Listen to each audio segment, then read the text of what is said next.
Hello, my name is Theo K. Gregory. I'm the president of the Wilmington City Council. Hello, my name is Joe Divis and I'm with AT&T. The documentary you're about to see involves 4 accidents of texting while driving, 2 of them fatal, each of them preventable. It is part of the It Can Wait campaign involving AT&T and other organizations with one simple message. No text message is worth endangering your life or the lives of others. As always, the Wilmington City Council is concerned about the safety of its citizens. Recognize the risk in driving while texting, so please don't text and drive. Go to www.itcanwait.com for more information. Tell your family and friends. Take the pledge not to text and drive, and thank you for watching.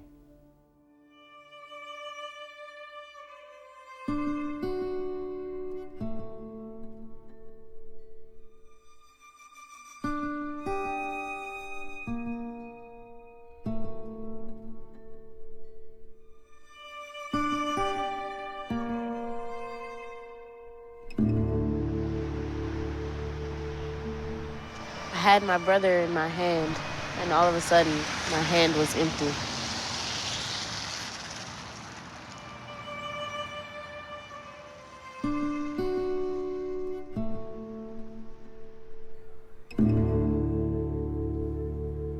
Xavier is now 8. We call him X. He is to us the mighty X-Man, yes. X, as a little person, from the time that he hit the floor in the morning until you had to forcefully to almost tie him down at night, he was running back and forth, extremely energetic. He could call football plays. He loved the Green Bay Packers. I could turn the game on and sit him in front of it and do house chores. You know, most people sit their babies in front of Sesame Street. I could sit X in front of a game. He would have been an excellent athlete. I was always looking forward to being in the stand screaming X, X, X, X, X. That was Mom's dream, to be screaming from a football stand.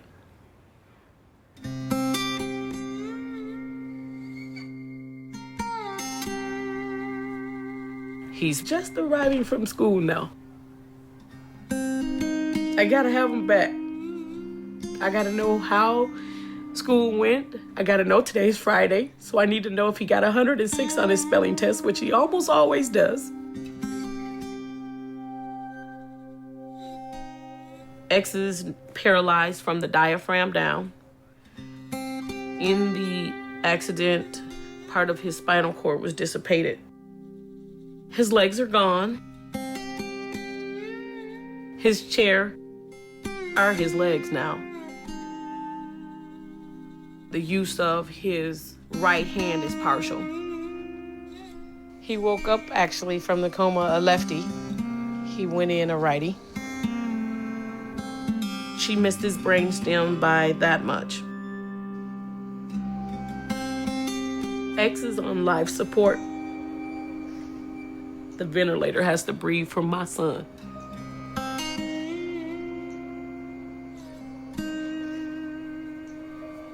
Most nights, I'm here on the couch, listening for the ventilator, listening to making sure that all the breaths are right, that his PEEP on his doesn't change, that he doesn't need suctioning during the night. I hear everything. I hear everything.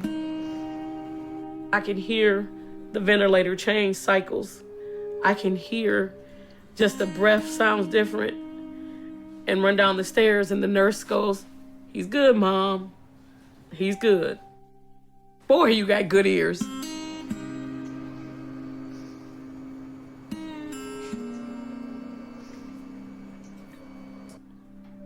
There are times when the pain is so bad, I can't breathe.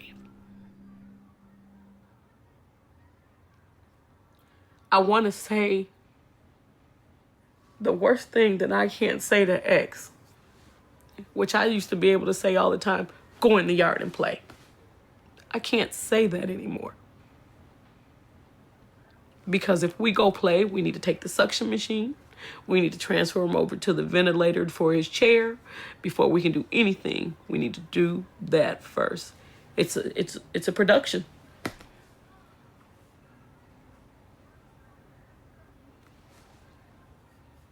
I can't say go play.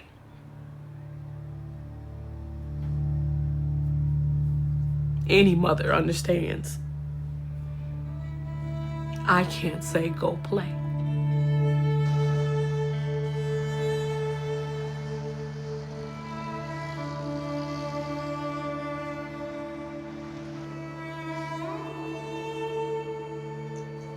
He comes to life when she comes in the room. Say,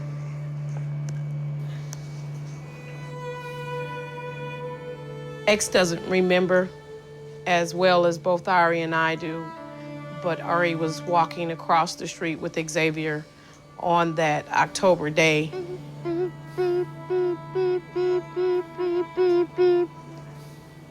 We pray that that never happens to another brother, sister. We pray that another child doesn't get taken from a family member's hand. she came from this direction, and at first we didn't even see her.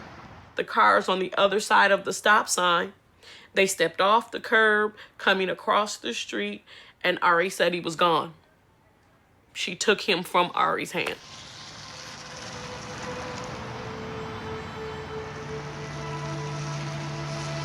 She was not only speeding in the school zone, but she had also run the stop sign because she was texting. The lady who hit X was texting. Her head was in her lap. She never even saw X in front of her. She actually came straight through the stop sign. There were no brake marks, no skid marks at all. She never stopped at a four-way stop sign. She never stopped. You know, I'm told that the text was, "I'm on my way." Did she make it? Did she get to where she was going on time? That would be my question for her.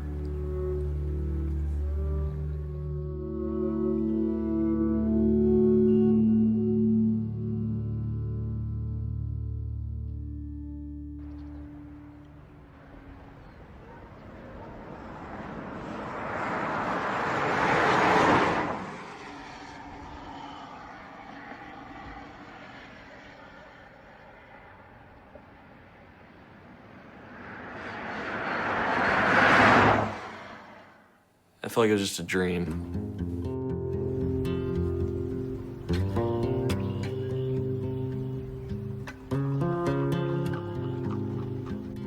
And for weeks it did. It felt like I'd wake up and I'd just think, did I dream that accident?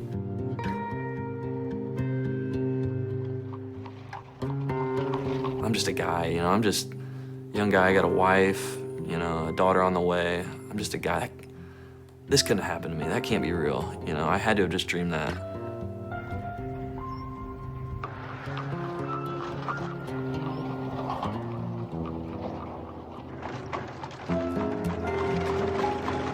Memories, you know, what you saw that day, you know, they come back at different points. You know, I'll maybe be somewhere and I'll see an Amish family, or I'll see an Amish, and it'll bring back memories of the accident.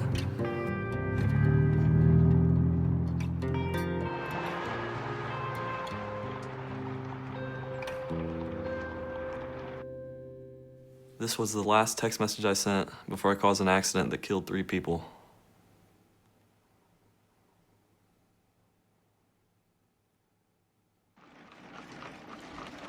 The Amish family was on their way 8 o'clock in the morning that day, and then the van was driven by a young man from Bluffton, Chandler Gerber. He was on the way to a job.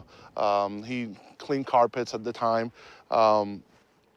And he was traveling about the speed limit we determined. He wasn't speeding or anything like that, just traveling along. And he overtook the Amish right there, right just where about my car is, and basically hit the Amish buggy from behind and and just ended up all the way from the point where my car is here.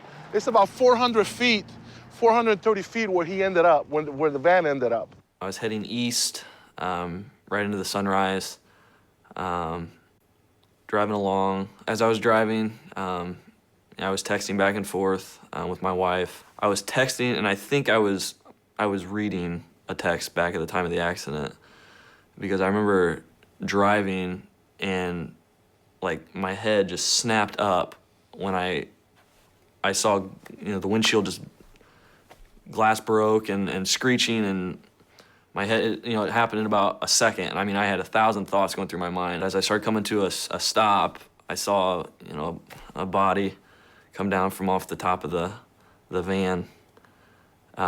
And I just thought, oh my gosh, what have I done? What have I done? And I realized, you know, I had hit something, and I realized it was an Amish buggy. I jumped out of the van, totally silent outside the van. At that second in time, there was nobody else coming or going.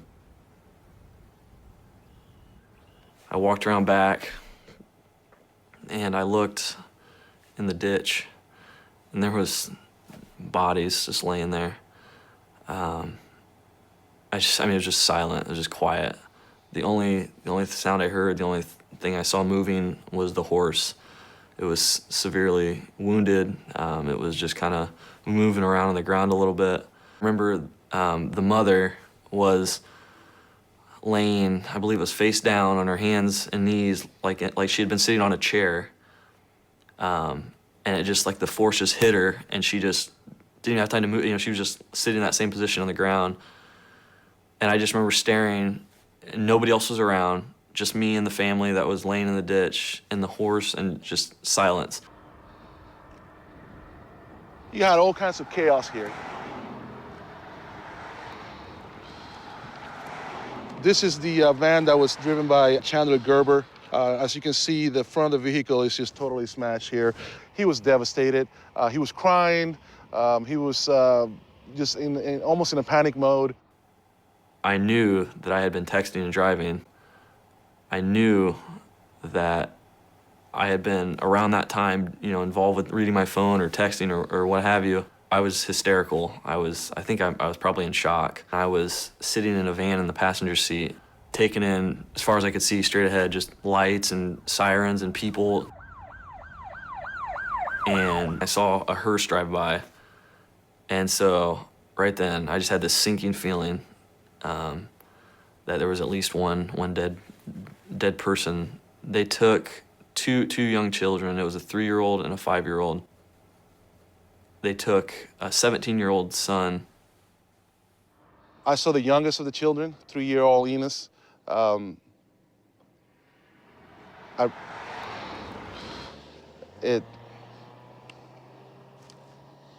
He was laying face down in the ditch, right here, just to our side, right behind, right in front of me here, actually. He looked like he was asleep until we rolled him over, and we saw the injuries to his face, injuries to his legs, looked like they were both broken. It was very devastating.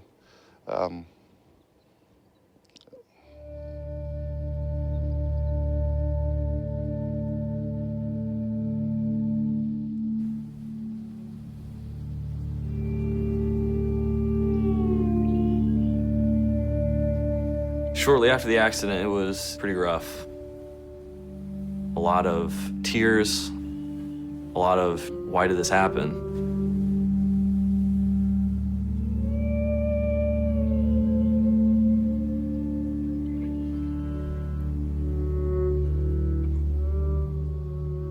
This note was from Martin Schwartz, the father of the children that had passed away from my accident. It says, "Dear ones, trusting in God's ways, how does this find you? Hope all in good health and in good cheer. Around here, we're all on the go and try to make the best we can. I always wonder if we take enough time with our children. Wishing you the best with your little one in the unknown future. I think of you often Keep looking up. God is always there. Sincerely, Martin and Mary Schwartz.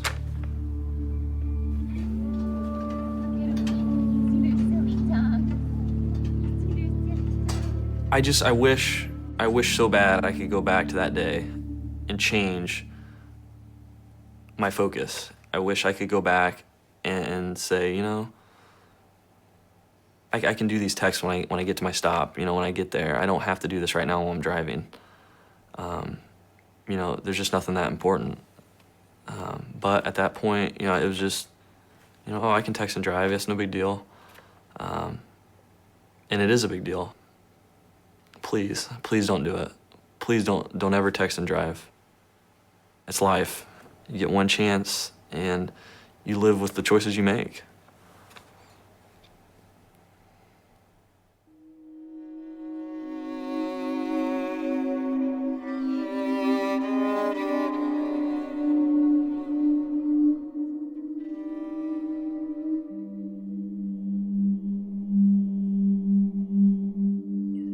She has no life, really.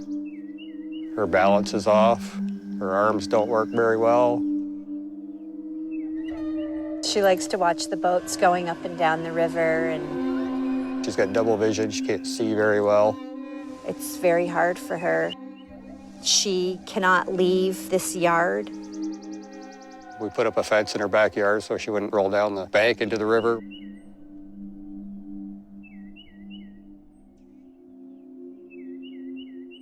She loves feeding her bird, taking care of the wildlife that comes around.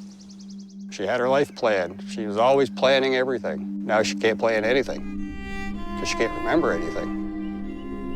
Debbie was very active, outgoing. She worked 60+ hours a week. She held a very good position, traveling all over the world, going to Istanbul, Turkey, traveling to France, and loving working for her job, and they loved Debbie very, very much.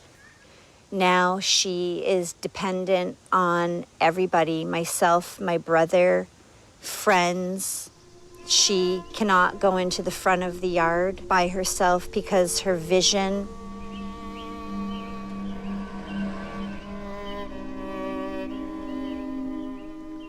I don't remember anything about the accident. From what I was told, I was bringing my leased dog for work for the last time and night before I went to bed. Well, it was a Sunday night, August the 7th, approximately 9:15. My sister had come out of her house to get her mail by the big pine tree. She was struck by a teenager texting and driving. The white mailbox is where my sister was struck. Was carried on the hood of the car to right over here, and this is where the neighbors found her. When she was in the hospital, she was swollen from head to toe. She had a shunt sticking out of her head right here to relieve pressure in her brain because her brain was so swollen. Her eyes, her right eye was swollen shut. Her face was swollen. Her neck was broken. Both her arms were broken. Ribs were broken. Her pelvis was smashed. She had a broken ankle and a broken leg. Her thumb ripped off, almost ripped off. They sewed it back together. It was terrible. It was heartbreaking. She was in her coma, and I went up to her and I started talking to her. And I had her hand, and she squeezed my hand. She knew I was there. And I told her, I said, Debbie, I know you're in there. I know you can't talk or anything, but I know you're in there. And she gave me another squeeze on my hand. She knew that I was talking to her. She could feel it.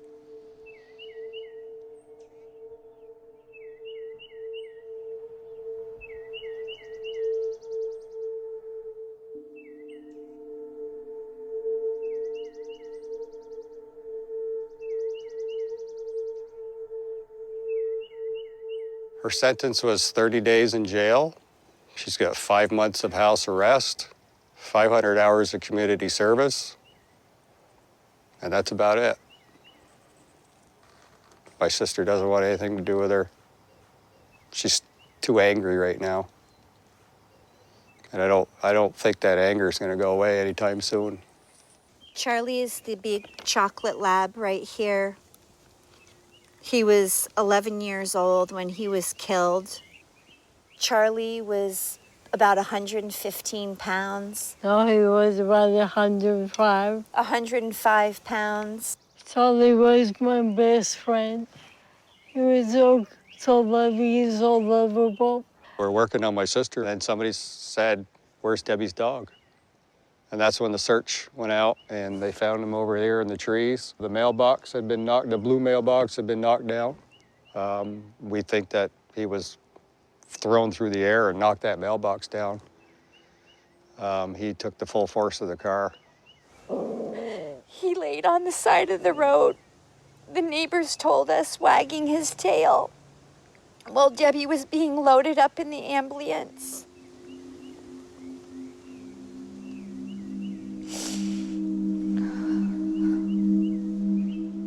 It's just not right. My sister's life has been changed forever. She went from being active to inactive in a stroke of a second, and it's over. Her life as she knew it is over. She loved work. She helped me with my children. She was always there for me. It's heartbreaking every day to see my sister like this when you knew how she was before.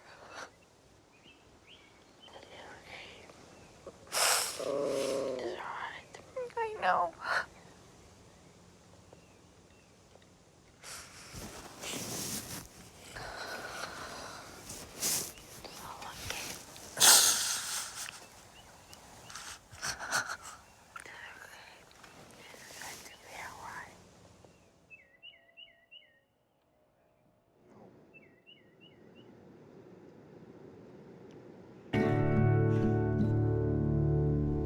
I'm very fond of telescopes. It's just a reminder of my father and the good times that we used to have. The telescope's just another way that I look at him being a scientist and the brilliant man he was. At night, we would go outside and look at the stars, and he would tell me the different constellations, help me learn them. When there were meteor showers, he'd come and wake me up at 3 o'clock in the morning and take me outside, and we'd just stare and watch the meteor showers for hours. Just me and my dad outside, wrapped up in blankets. It was just a phenomenal feeling, just good father-daughter time for us. The best father I could have ever asked for. Yeah, growing up, I was pretty typical. Played a lot of sports growing up, played basketball, played football, played baseball, ran track. I'm quiet on the phone, I'm awkward on the phone. I have always preferred to text or to talk in person. I'm a cowboy, I guess, and I'm a child of the mountains. I recently took a trip out on the prairie, and it was pretty, but I'm a child of the mountains, and I need mountains around me. Every morning I can get up and watch the sun come up over this mountain to the east. It's a beautiful mountain. And watch the sun go down in the west over another pretty mountain. And so I'm not much into technology. As a blacksmith, all your problems can be solved with a bigger hammer, more heat and a bigger hammer. And so I'm not much of a technology guy, and I never have liked texting, and since that day I've liked it even less. I text often, daily, keep in touch with friends and family. The car doing the texting was going this direction. The two Thicol engineers were heading out this way, and as they passed, they brushed each other, which spun the little blue car with the Thicol engineers, spun it around this way into the path of an oncoming pickup.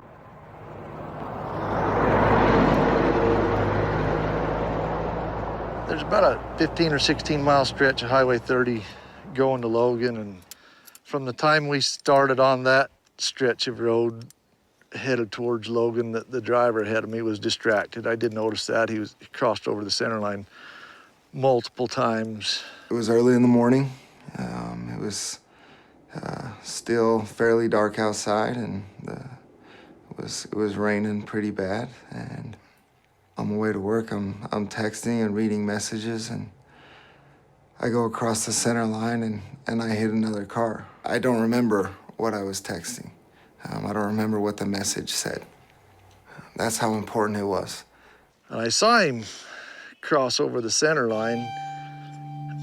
And at that moment, things kind of go into slow motion, and you could just see that. And I thought, man, this is going to be bad. I remember the sound of the cars hitting, glass breaking, brakes and tires squealing. He just sideswiped it and sent it into a skid, and I had the definite recollection of thinking to myself that, you know, I knew right then that I was going to collide with that car, and I just thought, oh, this is going to be bad. You know, I knew right then and there, and the question in my mind was, how bad was it going to be? And my truck hit the passenger's side of the car and basically scooped the car up and carried it off into the ditch with us as we were, you know, I had braked and was trying to get stopped and avoid it, and obviously I couldn't. And my pickup went halfway through that car. I got out of my car, I ran back towards the accident, and there was a man on the phone. I heard him say that there were two men in the car that weren't breathing. The two people that were killed were inside the blue car. This other one shows what the car looked like after the accident.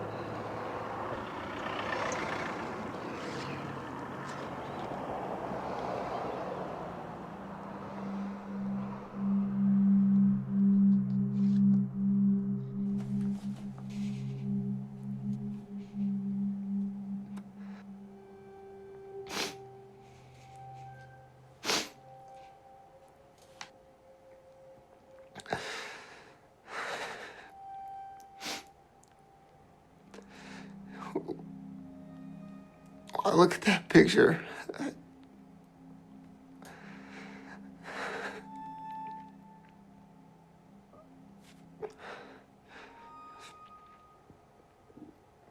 Is all I can think about is those families, those two men. And while I was driving, I decided that texting and driving was more important to me than those two men were to their families.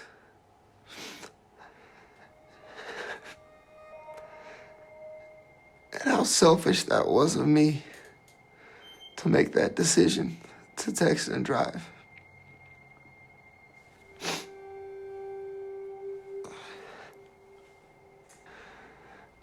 Knowing every day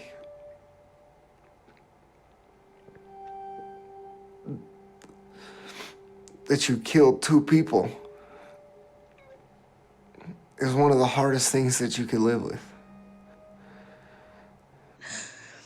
I have night terrors all the time about my dad's car accident that come in waves of, it can be just me standing on the side of the freeway where it happened, just watching the accident happen and not being able to move. I can't go try and stop the accident from happening. I can't go see if my father's okay. I can't save my father.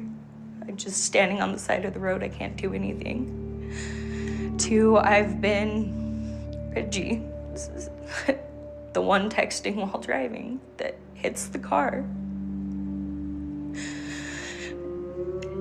Just being the one that causes the accident.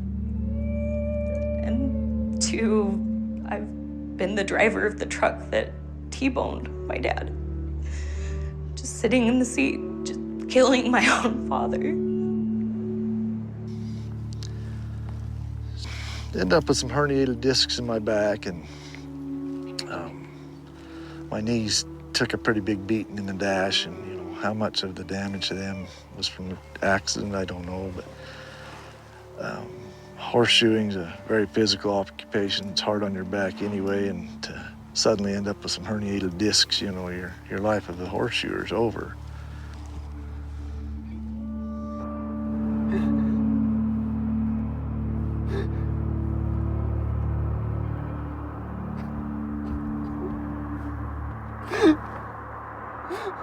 It's been almost 7 years in September, and it is still very difficult for me. That accident was preventable. There's no other way to look at it. Put my phone away, and I saved those two men's lives. And it's that simple. It's that simple for me now, looking back. And when I speak to others, I share the same message. I say, now it's that easy for you going forward to save someone's life. You put the phone away when you drive, and you're safer behind the wheel, and everyone else is safer on the road around you. I want people to look at me and look at what I did and what I caused and say, I don't want to be that guy.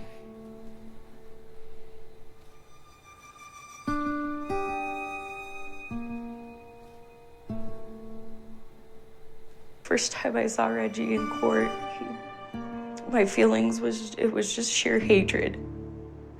I was appalled at the fact that this kid my age had killed my dad, taken him away from me. On my sentencing date, and the families had the chance to get up and address me and speak to me. And all I could do was just look at him and hate him and wish how much he would die, or that it was him that was dead instead of my dad. Megan got up and she talked about her wedding. And she had just gotten married, and she talks about how her father wasn't there to walk her down the aisle. And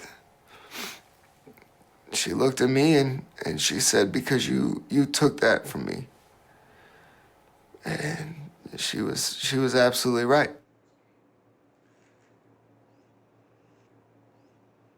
I would like to think that my dad is somewhere in the universe. I go outside at night and sit on my balcony when I'm really upset. I stare at the sky, and whenever I'm super upset, I always see a shooting star. And I like to think that that's my way, or my dad's way, of trying to communicate with me. I felt that my dad would not have wanted me to be mad at him for the rest of my life, and that I knew my dad had forgiven him. I knew that, and that he would want me to try and move on and forgive him and even get to know him. Forgiveness is, that's something that I see from Megan. I see that for forgiveness. I feel it. I'm grateful for it. I reached out to Reggie to tell him, I forgive you. My dad forgave you. I want to help you through your, trying to make a difference in this whole thing.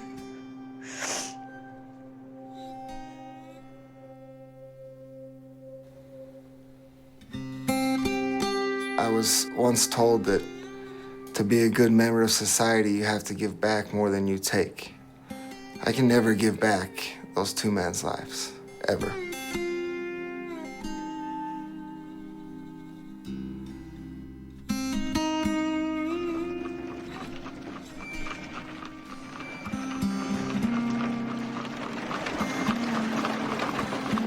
I would just like to say,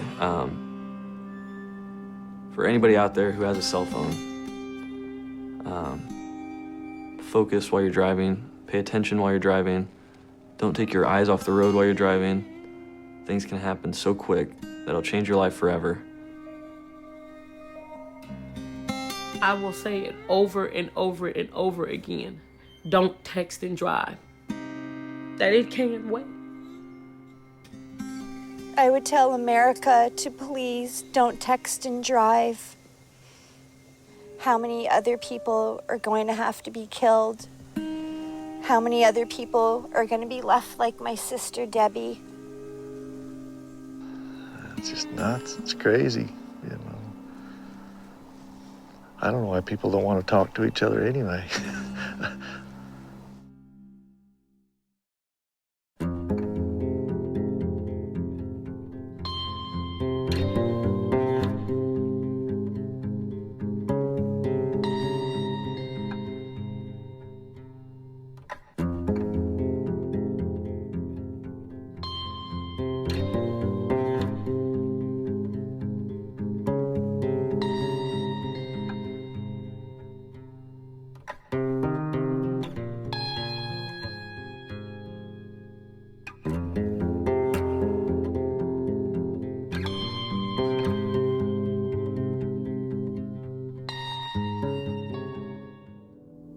just seen the dangers of texting while driving.